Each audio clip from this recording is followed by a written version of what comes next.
Namaste, I am Kuldeep Mishra, and today I will be talking about a very interesting topic. वैसे तो जब मैं ये video बना रहा हूँ तो आज हमारे देश में रक्षाबंधन का त्यौहार है और सारे भाइयों को मिठाइयाँ खाने को मिलेंगी और साथ में उन्हें गिफ्ट्स भी देने पड़ेंगे। आप सभी को मेरी तरफ से रक्षाबंधन की बहुत सारी शुभकामनाएं। जीवन में जीने का उत्साह बना रहे इसीलिए हमारे पूर्वजों ने उत्सव की कल्पना की। इसके लिए आप देखेंगे कि हमारे समाज में हमेशा उत्साह बढ़ाने के लिए कोई ना कोई उत्सव होता रहता है। हर उत्सव अपने आप में यूनिक है, उसके पीछे कोई ना कोई कहानी है। उसके बारे में कभी और डिस्कस करेंगे। फिलहाल इस जो वीडियो है ये उन लोगों के लिए है जिन्होंने अभी अभी अपने एग्जाम्स क्रैक किए। जिन्होंने एग्जाम्स क्रैक किए हैं उसमें से कुछ के बहुत अच्छे रिजल्ट आए, कुछ के एक्सपेक्टेड रिजल्ट्स आए, कुछ के एक्सपेक्टेड रिजल्ट्स नहीं आए। तो जिनके एक्सपेक्टेड रिजल्ट्स आए या एक्सपेक्टेड से ज़्यादा अच्छे आ गए उन लोगों को बहुत बहुत बहुत बधाई। जिनके एक्सपेक्टेड जितने नहीं आए कोई बात नहीं, अगर आप फिर ट्राई नहीं करना चाहते तो जो भी अवेलेबल बेस्ट ऑप्शन है उसमें से आप कुछ सिलेक्ट कर सकते हैं। या अगर आप फिर से ट्राई करना चाहिए तो आप पूरी कोशिश लगा के, पूरा जी जोर लगा के एक ट्राई और कर दीजिए। मैं चाहता हूँ कि आप जरूर अगली बार आपका जो एक्सपेक्टेशन था वो हासिल कर पाएंगे। आज का जो टॉपिक है वो इस बारे में है कि क्लियर होने के बाद, जब आप परीक्षाओं के बाद when you go in the real world, what is the problem or how do you choose the career you want? और ये बहुत बड़ा टॉपिक है, इसके लिए मैं नोट्स लिख के लाया हूँ कि मैं चाहता नहीं कि कोई भी पॉइंट मिस हो जाए। तो हो सकता है बीच में भी मैं अटक जाऊँ कि मैंने 2-3 बार बिना इंटरप्ट हुए वीडियो बनाने की कोशिश की बट वो नहीं हो पाया। So I just really don't want to miss on any point. So the thing is कि जब आप जाते हैं रियल वर्ल्ड में तो लोग आपसे कहते हैं कि आपको अपना पैशन ढूंढिए, आपका पैशन क्या है और आपके पैशन के हिसाब से एक जॉब लीजिए या उसके इर्द गिर्द एक पूरा का पूरा structure of a business design कीजिए। तो आप कभी भी अपने आप को, कभी भी आप बोर नहीं होंगे अपने जॉब से, कभी भी आप थकेंगे नहीं अपने जॉब से। वो कहते हैं if you do what you love you will never feel that you are working in your life. तो अगर आपको पता है आपका पैशन क्या है, पहली चीज, और अगर आपको पता है कि आपका पैशन रिवॉर्डिंग है, आपके पैशन से आपको अच्छे पैसे मिल रहे हैं। अभी कुछ ऐसे भी पैशन होते हैं, अगर मेरा पैशन है कि मैं पत्थर कलेक्ट करूँ डिफरेंट टाइप्स के, तो मुझे नहीं पता उसके कितने पैसे मिलते हैं या नहीं मिलते हैं। तो अगर आपके पास पैशन है, आप उसमें अच्छे हैं और आप उसी में जाना चाहते हैं और आपको लगता है it is very rewarding, you can make a living out of it, कम से कम इतना तो हो कि you can make a living out of it, go for it. ये वीडियो आपके लिए भी नहीं है, ये वीडियो उन लोगों के लिए है जो मेरी तरह है, जिन्हें पता ही नहीं था कि उनका पैशन क्या है। जिन्हें नहीं पता था उनका पैशन क्या है। हमें तो दुनिया ने ऐसे एहसास दिलाया जैसे हमने पता नहीं कौन सा पाप कर दिया अगर हमें पता नहीं हमारा पैशन क्या है। हो सकता है मुझे नहीं पता आज मेरा पैशन क्या है, या हो सकता है मेरा पैशन बदल जाए। देखो what is passion, passion is a feeling और फीलिंग टाइम के साथ आती जाती रहती है। Feelings are temporary, no feeling in the world has ever been permanent. I might be passionate about something today very very much and after 3 years 4 years I might not be passionate about it. जैसे मैं बचपन में writer बनना चाहता था, अब मुझे नहीं लगता कि मैं कोई राइटर फिलहाल बनना चाहता हूँ या मैं कोई नॉवल लिखूंगा या मैं कोई बुक्स लिखूंगा। मेरा एक स्टूडेंट था, वो तो हमेशा 1-2 साल से ज्यादा किसी चीज में कभी टिका ही नहीं। कभी उसने आर्ट्स लिया, उसने उसमें अच्छा किया, फिर उसने चेस खेला, उसने उसमें अच्छा किया, उसने क्रिकेट खेला, उसने उसमें अच्छा किया। अभी भी वो कोई डिफरेंट डिफरेंट चीजें करता रहता है। सो पैशन ऐसा कुछ नहीं कि एक फैक्ट है, पैशन लाइफ में बदलते रहता है। तो फिर हम क्या करें? अगर हमें नहीं पता हमारा पैशन क्या है तो हमें क्या करना चाहिए?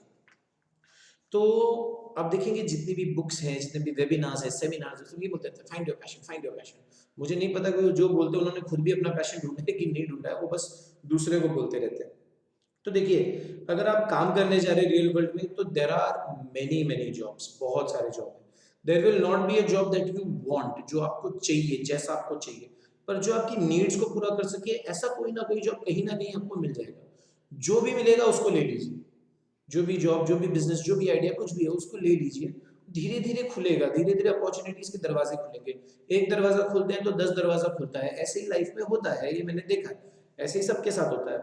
स्टीव जॉब्स ने एक जो उन्होंने भाषण किया था एक यूनिवर्सिटी के कॉन्वोकेशन में, उसमें उन्होंने बोला था कि कनेक्टिंग द डॉट्स।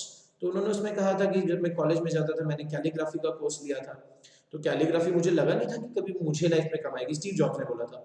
लेकिन जब उन्होंने पहला कंप्यूटर मैकिंटॉश डिजाइन किया तो वो पहला कंप्यूटर था जिसमें different different types of fonts थे, different different types of fonts थे उसमें। तो वो कैलीग्राफी उनका वहां पे काम आया। तो आप आज जो कर रहे हैं, व्हाट यू डूइंग नाउ, ये फ्यूचर में आपको कब कहाँ और कैसे काम आएगा ये कोई भी नहीं जानता है।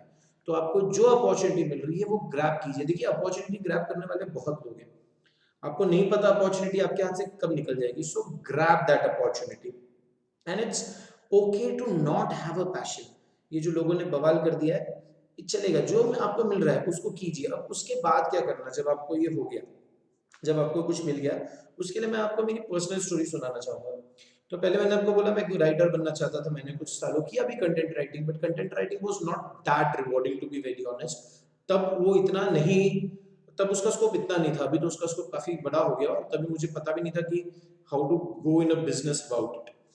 तो फिर ज्यादा घुमा फिरा के नहीं बोलूंगा, आउट ऑफ लक मुझे कहीं पढ़ाने का मौका मिल गया।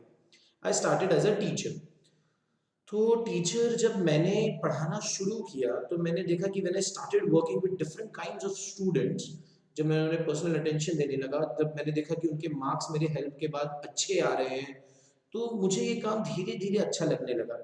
सबसे पहली चीज़ क्या हुई, सबसे पहली चीज़ क्या हुई कि जब मैं बच्चों के साथ मैंने काम करना शुरू किया तो बच्चों के मार्क्स अच्छे आने लगे, उनके मार्क्स अच्छे आने लगे। थोड़ा थोड़ा उन बच्चों के अंदर भी जो है वो पर्सनल कॉन्फिडेंस आने लगा। पहले उनको लगता था अरे यार मैथ्स तो मुझसे होगा ही नहीं, फिजिक्स तो पता नहीं कौन सा सरदर्द है। धीरे धीरे पर उन्होंने देखा कि कोई प्रॉब्लम डिफिकल्ट नहीं है, वो टैकल कर सकते हैं और लाइफ में जो भी सब्जेक्ट उनको कहीं पे भी अटका रहा है वो उसको कैसे सॉल्व करके आगे जा सकते हैं। तो नंबर वन, पहले स्टूडेंट्स का जो उनका पॉजिटिव ट्रांसफॉर्मेशन, तो मैं नहीं बोलूंगा, जो पॉजिटिव छोटा सा पॉजिटिव चेंज उनकी लाइफ में आया, पहली चीज उसने मेरे अंदर और एक आग जलाई कि नहीं मैं एक अच्छा टीचर हूँ, मैं लोगों की जिंदगी बदल सकता हूँ। भले थोड़ी बदल सकता हूँ लेकिन कुछ तो मेरा इनपुट होगा उनकी लाइफ में। दूसरी चीज थी कि टीचर के कंपैरेटिवली अच्छे रिवॉर्ड्स मिल रहे थे और उसमें स्कोप भी अच्छा है, पढ़ना तो लोग छोड़ेंगे नहीं और मैं भी धीरे धीरे उसमें अच्छा होते जाऊंगा और हायर हाई स्टैंडर्ड्स होते गए। तो पहले मुझे पता भी नहीं था कि टीचिंग में भी इतना रिवॉर्डिंग हो सकता है teaching, but then teaching also turned out to be rewarding. और उसके इर्द गिर्द जो है वो पूरा स्ट्रक्चर मैंने बिल्ड किया। और इन दोनों चीजों से ज्यादा, सबसे ज्यादा जब मेरे काम का मुझे अप्रिसिएशन मिलने लगा और मुझे रिस्पेक्ट मिलने लगी, जब जो लोग मुझसे काफी बड़े थे, जो सीनियर टीचर्स थे या पेरेंट्स भी जो थे, जब वो इतने प्यार से इतने इज्जत से बात करने लगे, इतना रिस्पेक्ट, वो they were not respecting me, they were respecting my work, तब टीचिंग मेरा पैशन बन गया। यही मेरा पैशन रहेगा क्या जिंदगी भर, आई डोंट नो। फिलहाल मैं यूट्यूब वीडियोस बना रहा हूँ, मैं मोटिवेशन स्पीकर बनने की कोशिश कर रहा हूँ। इसके मुझे कोई पैसे मिल तो नहीं रहे, लेकिन अगर फ्यूचर में मिलेंगे तो शायद यही मेरा पैशन हो जाए। शायद मैं पूरी दुनिया घूमूं मोटिवेशनल स्पीचेस देते हुए, या शायद मैं इन्वेस्टिंग करूं, मुझे इन्वेस्टमेंट पसंद आ रहा है। पर जो भी है, फिलहाल मेरा कई सालों तक टीचिंग से दूर जाने का कोई इरादा नहीं है। I am happy with it. तो मैं आपको वही बोलना चाहूंगा कि आपको नहीं पता आपका फ्यूचर क्या है, अगर, तो just go with the flow. जो चल रहा है उसे चलने दीजिए। जो भी आप ढूंढेंगे, जो भी काम आपको मिलेगा, उस काम को पहले उस काम को दिल लगा के कीजिए, एकदम दिल लगा के उसमें जी जान छोड़ दीजिए। जैसे मैं आपको एक एग्जांपल बताता हूँ कि मेरा एक दोस्त है, वो रिसेंटली एक डेट पे गया था। तो जब वो डेट पे गया तो वो जो रेस्टोरेंट का जो मालिक है, उसकी हमारी थोड़ी अच्छी बनती है। और मैंने देखा कि वो जानबूझ के ऐसा करता है, जो उसके पास क्लाइंट्स आते हैं उनके साथ वो रिलेशन बनाता है, वो बर्थडेज में फ्री में कुकीज देता है। और उसने क्या किया कि जब मेरा दोस्त डेट पे गया, उसने जानबूझ करके पूरे कैफे का जो लाइट था वो थोड़े टाइम के लिए ऑफ कर दिया और उन्हें कैंडल सामने जला कर दिया। मैं नाम तो नहीं लूंगा ना दोस्त का ना कैफे का, but it is just an honourable mention, मुझे मना किया गया। बट द थिंग इज कि वो इंसान जो कैफे का मालिक था, वो कितने अच्छे से जानता है व्हाट एम आई डूइंग। उसको पता है दैट मैं कोई खाना नहीं बेच रहा, मैं मेमोरीज क्रिएट कर रहा हूँ। He just knows his work so beautifully and so perfectly. He knows I am creating memories and that is what important. आप कहीं पे भी खाने गए रहेंगे, खाना बहुत ज्यादा अच्छा रहेगा तो आपको याद होगा, लेकिन अगर वहां पे कुछ स्पेशल हुआ था, कुछ हुआ था, तो आपको वो याद रहेगा और वो मेमोरीज क्रिएट करना। So he knew his work just so perfectly. तो वही मैं कहूंगा कि आप जो भी कर रहे हैं, पहले तो जानिए कि आपका काम है क्या। क्या आपका काम सिर्फ जाकर, अगर आप एक हेयर स्टाइलिस्ट है तो सिर्फ लोगों का बाल काटना आपका काम है, सिर्फ लोगों को फूड सर्व करना आपका काम है। अगर आप टीचर है तो कैसे पढ़ाना आपका काम है। आप इंजीनियर है तो आपका काम क्या है, क्या आपका काम सिर्फ जो बॉस ने बोला वो करना है या रियल लाइफ के प्रॉब्लम सॉल्व करना है। What is your work and do your work whole heartedly.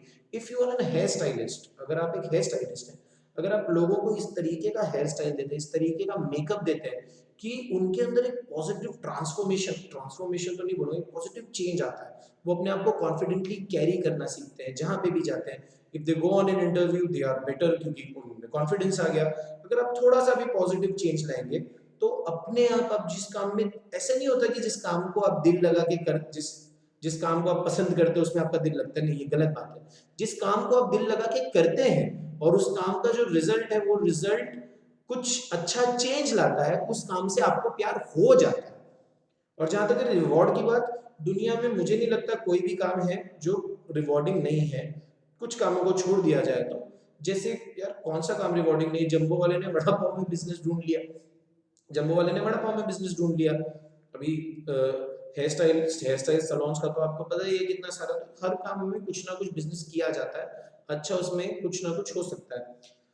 तो सबसे पहली चीज, जो भी आप कर उसमें दिल लगा के कीजिए, और ये कोशिश कीजिए कि जो भी, जिसको भी आप सर्व कर रहे हैं, जो भी आपका क्लाइंट है या कोई प्रोडक्ट भी सेल कर रहे हैं, तो कुछ ऐसा करिए कि, अब जैसे मैं एक टीचर हूँ, मेरा काम ऐसा नहीं, मैं सेल्स नहीं कर सकता, मैं लोगों के पास नहीं जाके बोलता, वो मेरा काम जो है, अगर मैंने किसी बच्चे का अच्छा रिजल्ट आया तो उसका पेरेंट खुद किसी और को बोलेगा कि अरे ये सर बहुत अच्छे हैं, so that is my work. So do your work perfectly, people will come to you. और फिर आपको कभी जिंदगी में ना पैसे की ना इज्जत की कभी कोई कमी नहीं होगी, ये मैं आपको लिख के देता हूँ। और आपको कंटिन्यूअसली, तो पहली चीज क्या थी कि आप, you must know your work, second is that you have to try to bring a positive transformation, and third and the most important thing is be the best in the world in your work. ये possible है पता नहीं, but try तो कर सकते हैं ना। कुछ ना कुछ करते रहिए, कंटिन्यूअसली लर्न कीजिए, कंटिन्यूअसली कि क्या कर सकते हैं, कैसे कर सकते हैं, नई नई टेक्नोलॉजीज इस फील्ड में क्या आ रही हैं, नई नई रिसर्चेस क्या हो रही हैं, ये सब अपने आप एकदम अप टू डेट रखिए। मुझे याद है कि लोकमान्य तिलक जी के बारे में मैंने पढ़ा था कि उनका जो बेटा था, एक बार वो 10th की एग्जाम फेल हो गया, तो उन्होंने उसको लिख के दिया था कि तुझे हमाल होना है तो हमाल हो, तुझे मोची होना है तो मोची बन, be a cobbler but B the best cobbler in the world. कि जो राजा है वो भी जूते तेरे पास आकर बनवाए। अब बाटा जैसी कंपनी है, क्या कंपनी करती है, वो जूते बनाती है, मोची का काम है, but it is a brand. Correct, तो जो भी आप कर, क्योंकि उनसे अच्छा जूते नहीं बना सकते वो कोई, तो वैसे ही जो भी काम आप करें, be the best in whatever you do. It is not important what you do, it is important how good you are in your work. और उसके लिए आपको कंटिन्यूअसली प्रैक्टिस करनी है। अब जैसे अगर सचिन तेंदुलकर तो अब नहीं खेलते, पर मुझे नहीं लगता कोई दिन हुआ होगा कि वो बोलेंगे कि नहीं आज मैं प्रैक्टिस नहीं करूँ, अब तो मैं सचिन तेंदुलकर बन गया, मेरे जैसा बैट्समैन कौन है। ऐसा वो नहीं करते होंगे ना, वो प्रैक्टिस पे रोज जाते होंगे। तो उसी तरह हर दिन कोशिश कीजिए, हर दिन आपकी फील्ड में कई लोग आ रहे हैं और आपको हमेशा हमेशा उनसे बेस्ट रहना है, एक भी दिन आपको उनसे पीछे नहीं रहना है।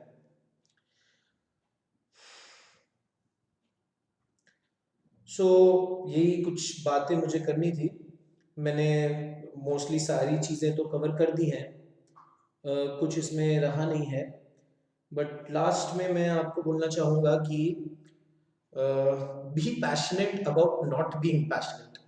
अब जब जिंदगी में, अब फोन कौन सा लेते हैं, मल्टीटास्किंग वाला फोन लेते हैं ना, जिसमें 8 GB रैम, 12 GB रैम, और खुद आपको 1 GB रैम बन के रहना है। खुद आप ढेर सारी चीजें नहीं करना चाहते, you just want to be doing one thing.